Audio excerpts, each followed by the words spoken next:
അനീഷ് അനുമോളോട് നമുക്ക് കല്യാണം കഴിക്കാം എന്ന് പറഞ്ഞത് ആന മണ്ടത്തരമാണോ?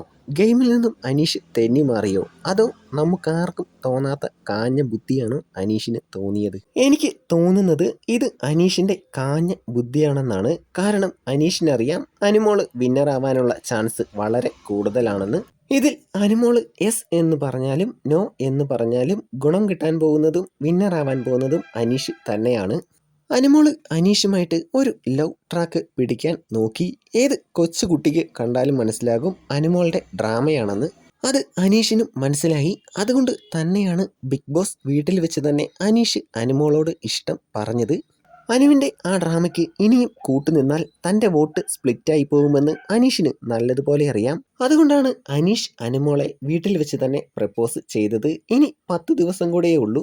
പുറത്ത് ഇറങ്ങിയിട്ട് പറയാമായിരുന്നു. എന്നാൽ അത്രയും ദിവസം കൂടി വെയിറ്റ് ചെയ്താൽ അനീഷ് വിന്നറാവാനുള്ള ചാൻസ് കുറയും. അനുമോള് വിന്നറാവും. അനുമോള് നോ പറഞ്ഞ സ്ഥിതിക്ക് അനീഷിനത് കുറച്ചുകൂടെ ഗുണം ചെയ്യുകയുള്ളൂ. കാരണം ഉറങ്ങിക്കിടന്നവനെ വിളിച്ച് ഇലയിട്ടിട്ട് ചോറില്ലാന്ന് പറഞ്ഞ അവസ്ഥയാണ് ഇപ്പോൾ അനീഷിൻ്റേത്. ആ ഒരു അവസ്ഥയാണ് തൻ്റേതെന്ന് അനീഷ് പ്രേക്ഷകരിലേക്ക് എത്തിച്ചു. കാരണം എല്ലാം തുടങ്ങി വെച്ചത് അനുമോളാണ്. ലൈവ് കാണുന്നവർക്ക് എല്ലാം മനസ്സിലാകും എന്തോ ഒരു ക്രിഞ്ച് ആക്ഷൻസ് ആണെന്നറിയോ അനുമോള് കാണിച്ചത്. എന്തായാലും നാടകം പൊളിച്ചു. അനീഷ് അതിൽ വിൻ ചെയ്തു.